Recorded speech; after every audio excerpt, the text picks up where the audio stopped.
I'm Zach Boothe, and I am so confident in what I teach my students that I've flown from Utah to Florida so I don't have my normal connections. I'm going to take $1,000 and turn it into $40,000 in 40 days, doing exactly what I teach my students. I'm going to have a film crew follow me around, and I'm going to show you guys and give you an over-the-shoulder look at exactly what it takes to get started from scratch in real estate investing with just $1,000 and make a ton of money in just a short amount of time. I hope you guys enjoy this journey and follow along. What's up, everybody? It's day 25, and got Nikit with me. Hey, how's it going? Yeah, it's good to have him down here. He's from South Carolina and Charlotte, right? Is where you're currently at? Yep. Well, outside of Charlotte, like Rock Hill area. Oh, okay, that's right. Gotcha. And how long have you been a student now? 3 to 4 months. 3 to 4 months. Yeah. Gotcha. And he's working a big fat deal. Yeah. Look at that smile. He's like, yeah. He knows what I'm talking about. How big well, we don't want to jinx it. No. We ain't gonna say nothing. You're gonna have to wait till you see his success story, because that is around the corner. So he's been getting leads. He's doing the work. So you'll see his success story hopefully soon with a big fatty. So Yep. we don't want to jinx it. No. So what we have planned for today is we have cold calling, no surprise, right? Stay consistent to produce more leads. We have 2 o'clock today. I got to go inspect the property that I'm hopefully going to get under contract with Jackie today. That needs to happen. Hoping to have a buyer lined up before the end of this challenge. Probably won't have it closed. I don't know that I'll necessarily have any properties completely closed by the end of this challenge, but we're going to try. And then I've got to call the one sellers and tell them that there's mold issues, and after inspecting that property again last night and seeing the actual inspection report that came in from that company, there's some major issues that I didn't notice in my first walkthrough. So that's why I don't flip houses, is I'm not a detail-oriented person, and I would have missed that and been way upside down on that purchase. Anyway, so I've got to do that, and then I've got an appointment at 4 o'clock. Can't remember his name. I think it's Juan, but he's a truck driver, and he's wanting to retire, move back to Mexico, he said, so he wants to sell the house so he can be done. So I really, really feel confident that's going to be a deal tonight, and yeah, other than that, just a whole bunch of calling. Is Super Bowl on Sunday or today? Sunday. So Super Bowl's tomorrow. So I noticed yesterday driving around that, like, Tampa's busy. Tampa's really busy right now. Yeah, it's crazy. Anyways, we're gonna be back to work. We'll see what kind of leads we can produce and what can happen. Also, I was hoping postcards. So, like I said, I sent some more postcards. They were supposed to hit yesterday. Does not look like they've hit yet, because I've got no calls off of them. So I'm hoping that Monday and Tuesday I start getting some leads rolling in from that. So, and I lined up a bow fishing charter. So we're gonna go shoot fish with a bow, and pretty excited. We're gonna do that Monday night. So stay tuned for that. That's gonna be fun. I need a break. We'll have a little fun. All right. Well, back to work. Here we go. Well, we are biting the bullet. We're eating that frog. We're ripping off the Band-Aid, whatever you want to call it. We're doing the worst thing and getting it over with. We're canceling this agreement, which sucks. Please leave your message for Janet Aguila.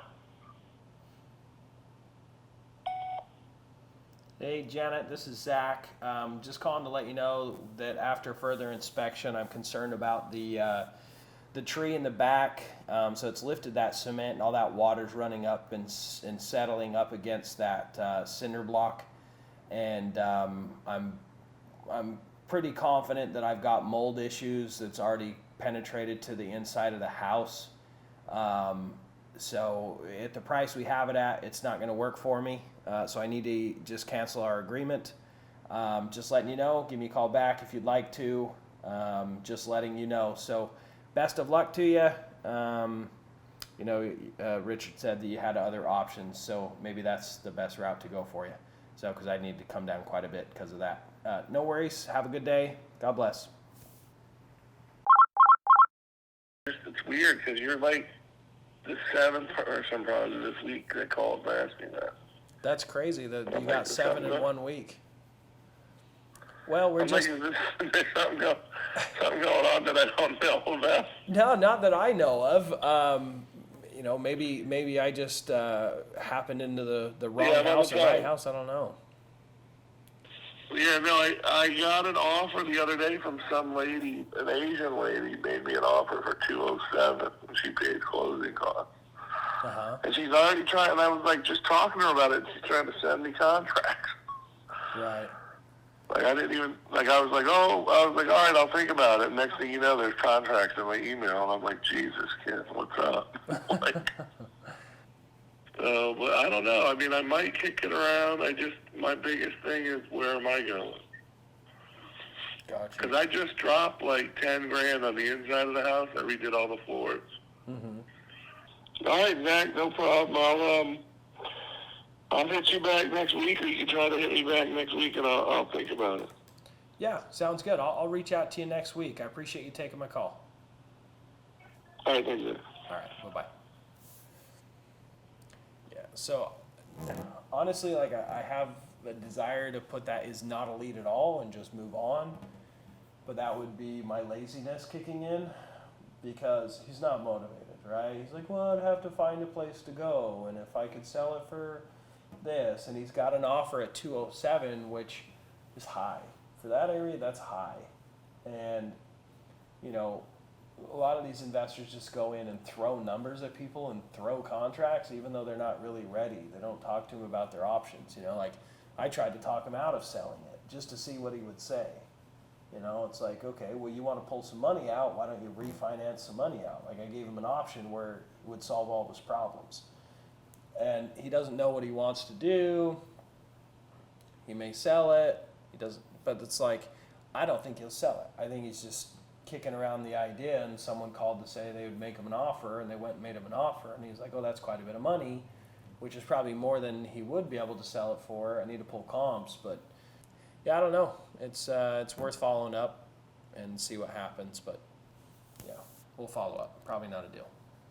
And it's raining, and we're leaving. We're going to do an inspection and hopefully get a contract, and then we'll probably come back for.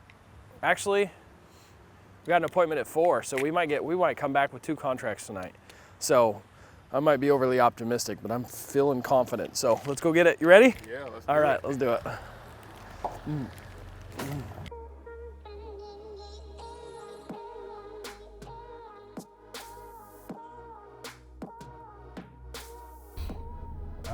The inside is not terribly bad.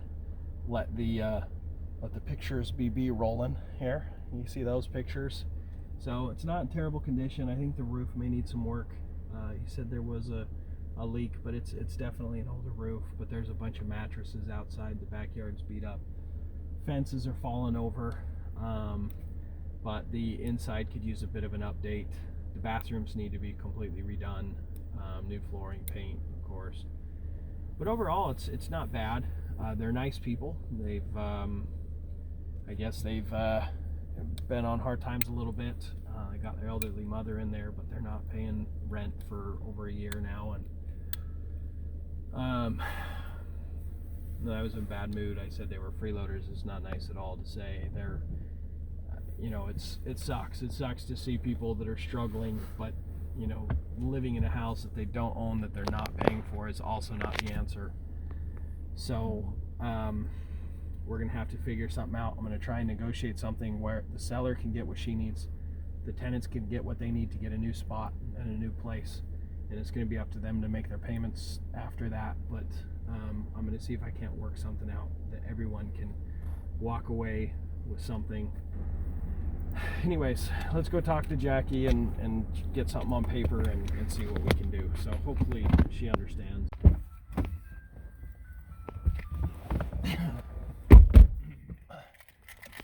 So she wants to talk to her attorney because we're gonna do like talking about what she's got going on with some judgments and whatever. We're trying to do something creative, a creative structure, and the way we can put together the contract. So she's gonna talk to her attorney Monday morning. I really pressured her to like make a decision either way, to work with me or not work with me, and I got to all of her obstacles and objections that she had, and you know, Monday's going to be kind of the moment of, are we going to get this deal or not get this deal? Off we go. You know, did you notice how she had other people over the phone throwing numbers at her, but she didn't feel safe and comfortable to talk to them because they didn't come build a relationship like I have. Right? If you want to do deals, it's not always who gives the best number. It's more about building trust, figuring out the needs of the seller, solving the needs of the seller. That's how you get deals. It's not necessarily throwing a higher number than the next guy. Yeah. Right? Right. How much would you like to get for it? I think 165 or right in that neighborhood. Gotcha. How long ago did that tenant move in? He's been there 3 years since I redid the place. He's been in there. Okay, and then if I could pay cash, cover all the closing costs, would you go any lower than that 165? Think about it. You think about it? Maybe 160. Maybe 160. Okay. Well, you know, I think you're being reasonable on the price. Is there a reason that that you would consider selling it? Why wouldn't you just keep renting it out? Well, it's a little far from me. I live down in Paris, and all my other rentals are pretty close by. That one's just a little bit farther away. Let me take a look at this and see what I can do for you, okay? All right, buddy. All right, thanks so much. That was a good lead, honestly. He has some motivation. So I got a text just now. Someone said, you just called a few minutes ago about 1802. Do you want to make an offer? Just let me know. So let's see what he says. I'm sure they're just like, well, everything's for sale at the right price. Look at me being a pessimist. That's not good. Hello? Yeah, this is Zach. I got your text about you may want an offer. Yeah. Are you the one that just called me a little while ago? Yeah, I called you on my business line. This is my cell. Oh, okay. Okay, got it. So have you guys updated the kitchen or the bathrooms in the last handful of years? No. No. Okay. AC and roof and Hey, water heater. my wife's reminded me of what's been done. What was it, honey? AC, Roof, water heater. AC, roof, and hot water heater when we bought 1802, and that was in 2012. Bought it in 2012. Gotcha. Have you guys just been holding it as a rental since then? Yes. Sounds like it's been Yeah, it's been real good. good. Do you guys have a bunch of rentals then, or? We have a few. Gotcha. Well, why would you even consider selling it to me? Why wouldn't you just keep holding on to it and keep it as an investment like I'm trying to do? Yeah, exactly. Yeah, we're probably on a much smaller scale than what you're going to be doing down the road. But, yeah, we're retired, and we're just holding on to them. And then once they fully depreciate, then we'll start selling them. Gotcha. Or if we get an offer that we can't refuse, of course, we would consider. Gotcha. Well, like frankly, I mean, you may be better off just maybe doing a few updates and then listing them. You may get more money doing it that way. You know, we're looking for something that we can update and sell for a Right. profit. But you know, you're an intelligent gentleman. You understand that you have the option to do that as well. Sure. You know, we're trying to make a profit throughout this process. So, I mean, would you rather just sell it as is and not deal with it and be okay with me making a profit, or do you want to go in and do the updating yourself? Yeah, we'd rather sell it as is. It just depends on what we're offered. Gotcha. Well, let me pull some comps. I need to pull some comps on it before I can make an exact offer here. Okay. Yeah, there's no rush. Just Okay. when you pull the comps and do your comparisons, just let us know what you what you feel that you would feel comfortable paying for it. That was Ray. I really like Ray. I hope that I can be as nice as Ray when the salesman calls me. What a nice guy. Seriously. Guy's just super, super kind. Hey guys, so just calling back this nice gentleman, Ray. And I'm thinking he's probably not that worried about selling it, but his wife kind of in the background yelling out the information. So he told me no, and then he texts back like, hey, maybe I would like an offer. And I can hear his wife yelling information to him. So pretty sure his wife's motivated. He doesn't really care to, but he's really nice. Like, I probably should just go meet with him in person and see the property and make him an offer. But, they didn't have any real reason to sell it. I just think that it's, they've got a handful of properties. And so I think this is probably their biggest junker, probably. So let's see. Hey, Zach. How you doing? Good. How you doing, Ray? Good, good. Good. So I pulled some comps, figured out roughly what it was worth, fixed up, and that kind of stuff. So depending on, how much I need to do to it, worst case scenario, we got mold and water damage and cockroaches and all the fun stuff. Bottom end, I'm going to be around 100,000. I don't think it's going to be that bad. On the higher end, we'll be up towards like 150, 155. Okay, well, we'd certainly entertain something closer to 150, 155. Gotcha. My wife's name is Kathy. She was just saying, let's talk about it, and then we can get back with you in the next couple days. How's that sound? That works. Well, great. I appreciate you taking my call, and we'll be in touch. Sure. Okay, Zach. All right. Thanks. Yep. Have a good day. You too. Bye-bye. Bye-bye. That was surprising. He tells me no, then calls me or texts me back and said he does want to bid. And so he seems like a really nice guy, too. I really like when I get to sit down with people that I feel like I would jive with. Like Ray seems like a very intelligent, nice, kind,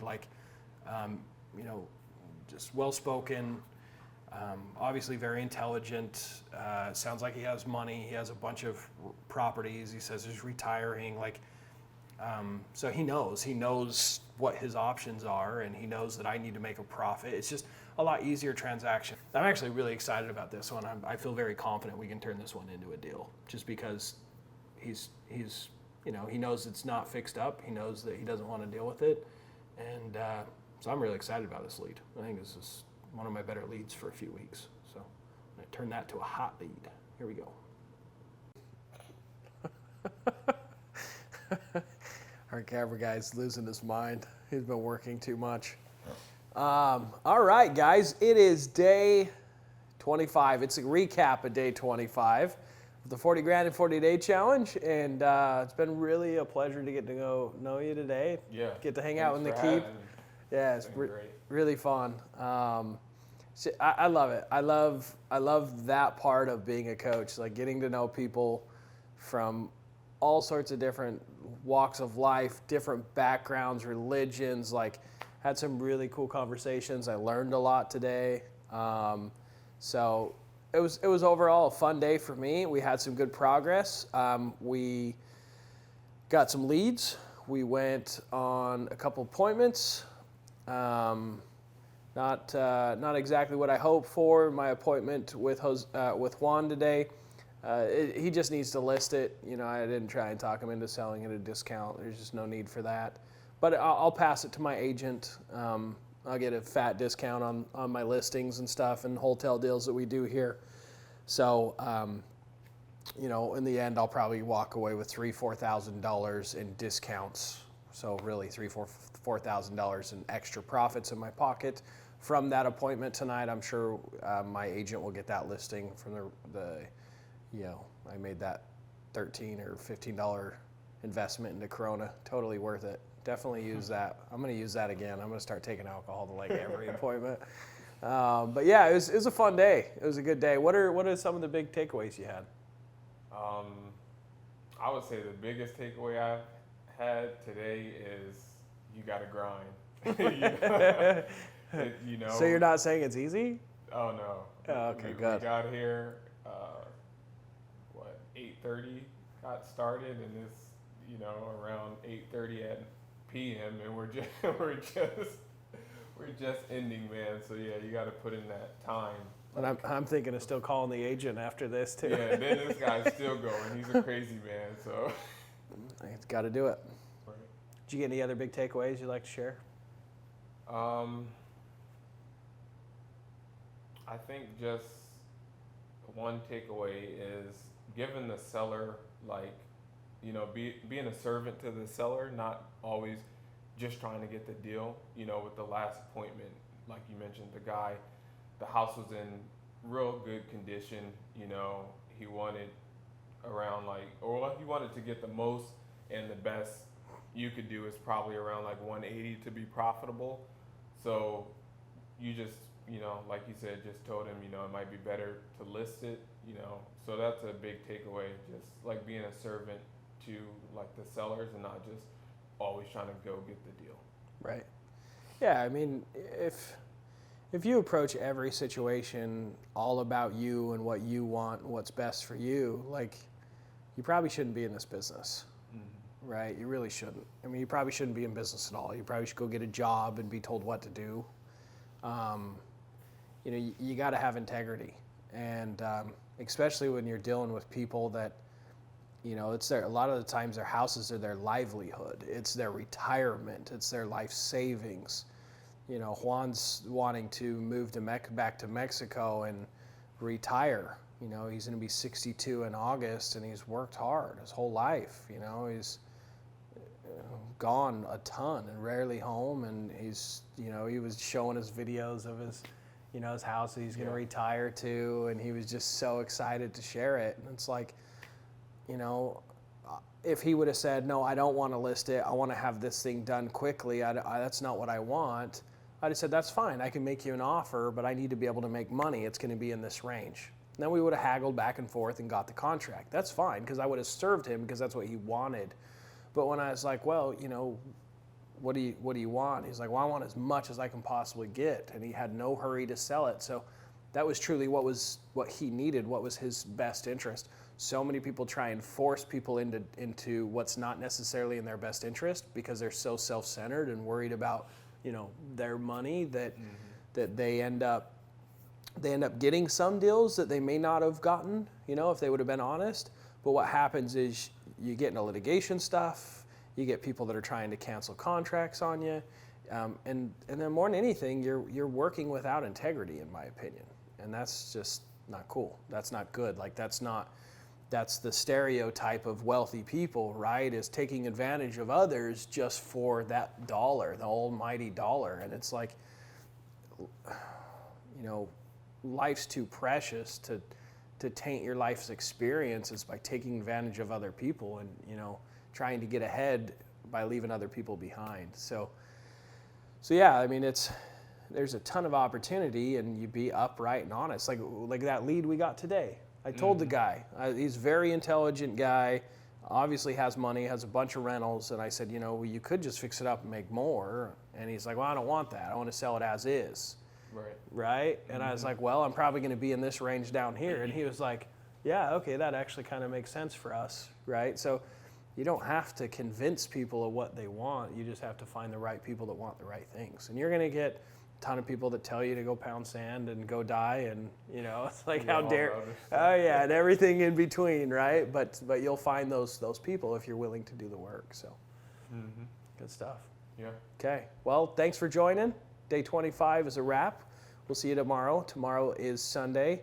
I was thinking today was Friday a few times, but it's Saturday. So tomorrow's Sunday. We're going to refresh some of the list. We're going to add a few more properties. We're going to do a little more driving for dollars. Tomorrow's the Super Bowl. So I don't know how good the cold calling is going to be. We are going to try. We're going to give it our best effort, but we'll stay productive. We'll keep working. No days off. Well, maybe half a day here and there. We'll see. We'll see if I need it. All right, guys. Well, thanks for following along. Good morning, everybody. We're heading out. It's Sunday. It's the 26th day of this challenge, and it's about 10 o'clock in the morning on Sunday.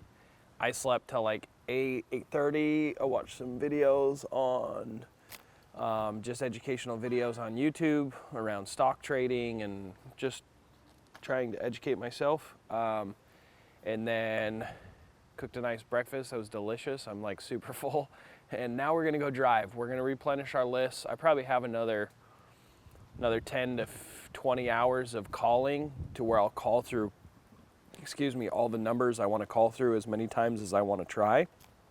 And Monday I have postcards hitting. So with those postcards hitting, I fully expect to be busy following up with people, hopefully appointments as well. I've got a busy week as far as administration with the actual leads and deals that I already have under contract, and deals that should go under contract that I've been following up with. So one big thing I want to do today is talk to my real estate agent that I've networked with down here, and talk to him about how we can possibly get paid or have him pay for our leads or whatever we might have. So that way we can get paid for last night's appointment. Anyways, let's go to work. Let's go add some addresses. I'm gonna try and shoot for, 500 to 1,000 addresses today. We got like an hour drive south to the area I want to drive. Really blanketed all the surrounding areas. I could go towards Tampa and St. Pete, but I've got a couple students that are hitting that really hard right now, and there's plenty of deals. Brendan, who's now a part of our team, he's driving that area as well, and I think he's got 2 under contract. He's going to make like $45,000. He just closed a $19,000 deal just in the last 30 days. So he's had like a 60. So that's part of my business now, but that's like $60,000 in revenue in just that area. But I'm gonna head south, all new area, and just hit that up and see what I can find down there. So let's go do it. Come on.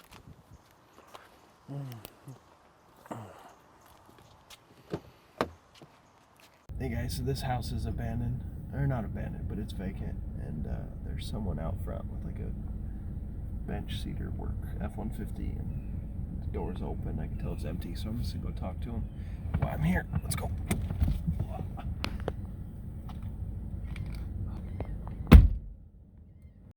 So just talked to the gentleman that owns it. He's here on a Sunday cleaning it up. He just lost his tenants. He's putting new tenants in there. So he's already had a couple of people stop by and ask about it. They were all tenants. I was the first buyer that stopped by. So kind of funny. But he's a good old boy. He's working hard. His hands are all cut up. He's got bandages all over him. But he's frail. You see all of his veins, and just makes me happy to see an elderly gentleman just still working, still getting it done. And he was really kind. He's like, good luck. I hope you find some properties.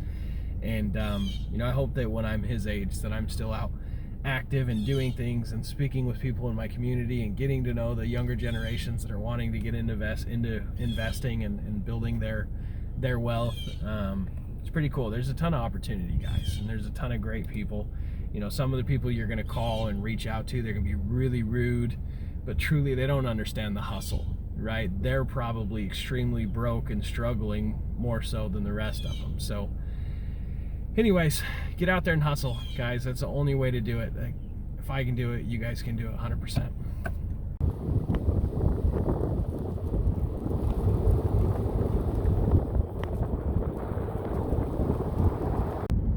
What's up, everyone? We are headed back. I got Jonathan, the camera guy, driving for us. He's crushing it. He's working so hard. We're both working really hard, but I'm really grateful for him and him being here with me on this experience. It's Sunday, and when's the Super Bowl start? We don't even know. We're driving for dollars, baby. It's 6:20 right now in the evening. We started driving at about 10 in the morning. I slept in a little bit and then was a little lazy this morning. Forgive me. But we added a lot of properties today. We got to do some marketing. My sweet wife goes tomorrow morning to get her COVID test so she can fly home from Brazil and bring my babies home. I miss them like crazy. I was so excited to see them. I think I'm going to see them. I think they fly in Thursday. Tomorrow's going to be good. We've got Justice, my student, coming in from Orlando, and he's going to be with us. He actually drives in tonight. Actually, he's going to crash on our couch. So that'd be kind of fun. You guys will get to meet Justice. I'm not sure if we'll have his success story up. Well, we did kind of like a pre-success story. Like when I signed him up as a student, I loved his story so much. It's like, we got to put that on the channel, like what he did to be able to get into this and like become a student. So make sure you check out his name, Justice Soto, on my YouTube channel. So, and I'm sure we'll have another episode of him sharing his successes. He's doing really, really well. He's only been a student for a month, maybe 2 months, probably 2 months now that I've been down here. So but I get to hang out with him, which will be fun. And he's getting lucky because I don't have like favorite students or anything, but he's going to be here tomorrow, and tomorrow we happen to decide to line up a bow fishing excursion. So we're going to go do that, and it's going to be me, Jonathan, the camera guy, and it's going to be Justice, and it's going to be Brendan Harvey, who's also one of my students, who is now my acquisition manager for this area down here. He's going to take over operations here south of Tampa, and he's already running appointments in St. Pete and north. So it's gonna be fun. It'll be the four of us, and gentleman is taking us bow fishing. He was really funny when I talked to him. I told him that I had experience with a bow and arrow, and he's like, "Great, you'll actually be able to shoot fish. All of my clients have no experience shooting, so I'm really excited." He was way funny about it. So it's going to be a lot of fun. We're going to wrap things up for the day here. We are done. This is the wrap up for day 26. And what do you say, Jonathan? Good stuff. We've worked hard. We worked very hard. I hope you guys are all working hard too. But also keep a balanced life.